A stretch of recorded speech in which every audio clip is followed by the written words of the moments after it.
Okay, welcome back, everyone. Thank you all for joining. Super excited to be here. My name is Bill Dow. I have 29 years of hands-on experience. Questions, they've been going great. This series has been really popular. So questions, Bill Dow at dowpublishingllc.com, or come check me out on Facebook at Dow Publishing, or just ask questions in the video that you're watching. So really excited about that. So let's jump into this week's questions. Okay, so question number one, where do I get the best project management advice? Well, you can ask Bill. You've been watching these for weeks and weeks. No, I'm just kidding. I do have 29 years of experience, but there's plenty of people that can give you project management advice. What I would strongly suggest is you get yourself a mentor.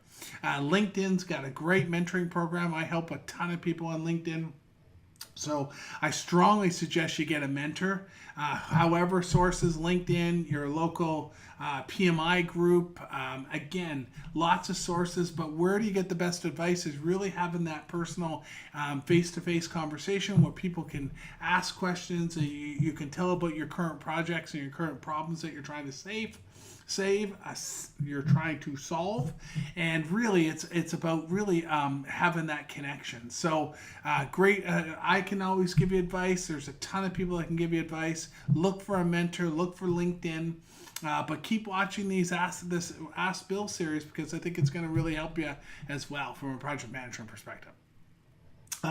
One of the questions that came up from my customers was, what's the fastest way to get the PMP?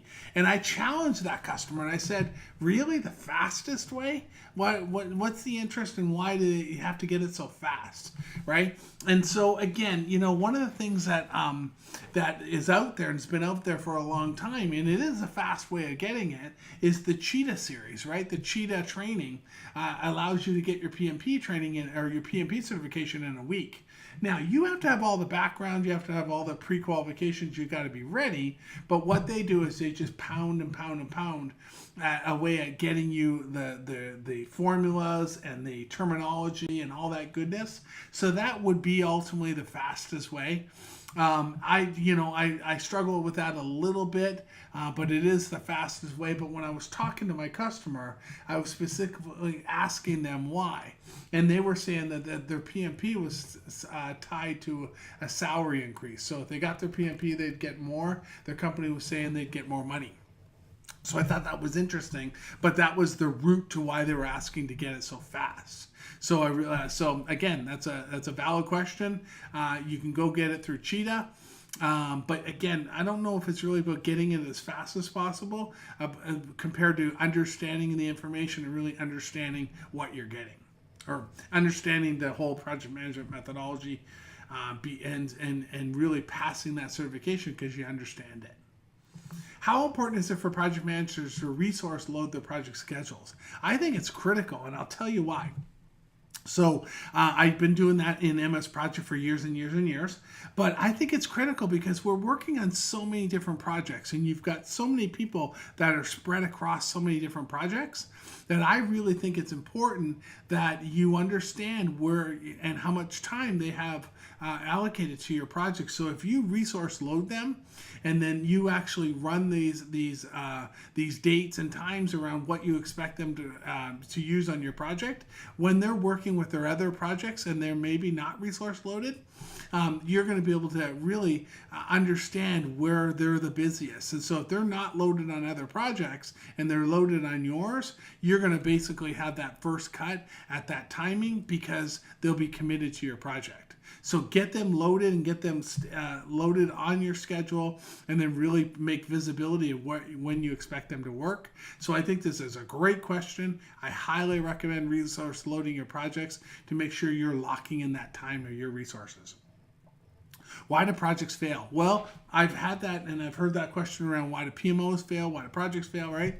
And again, fail is an interesting word, and it can be interpreted multiple different ways. And so projects fail for many reasons, right? If a project doesn't deliver business value, if it doesn't come in on time, if it's not accepted in the field, so we've not done change management properly, right? So there's multiple reasons why projects fail. I don't think you can say it's one solid reason or have me be able to tell you one solid reason. There's multiple reasons why it failed. And so that's, as a project manager, you just got to stay on top of that. You got to make sure that you're tracking all those failure points and make sure your projects don't happen. So how do you do that? How do you track failure points? Well, one of the things I've been saying and suggesting for years is for project managers to continue to go out and look at surveys, understand why projects are failing. The project surveys, if you go Bing why projects are failing or project failure surveys, you're going to see a lot of top reasons why they fail. Communications, scope management, whatever the case may be. Those projects are no different than your projects, right? And so again, be very, very clear. Understand why the projects are failing in the industry so you can make sure you stay on top of that. And so I think there's multiple reasons why the projects fail, but it's really about staying on top of that and trying to prevent that. And is your question 5, is it worth renewing your certification? Of course it is, right? So when you originally got your certification, that gave you a starting point getting in the world, the PMP, the CSM, the Prince2, whatever the case may be. And of course you need to renew it. PMI, for example, is renewing and updating their stuff every 3 years. So if you got your certification 10, 15, 20 years ago and you don't keep it up, well, they've had multiple PMBOK changes since then. And so there's new and latest and greatest information that's coming up all the time. So you should renew it. You should stay current. You should continue to get your PDUs.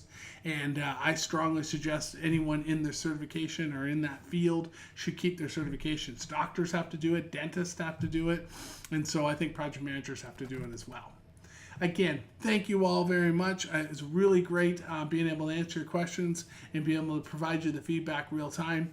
Thank you all, and I'll see you online, and keep sending in your questions. Thank you. Bye-bye.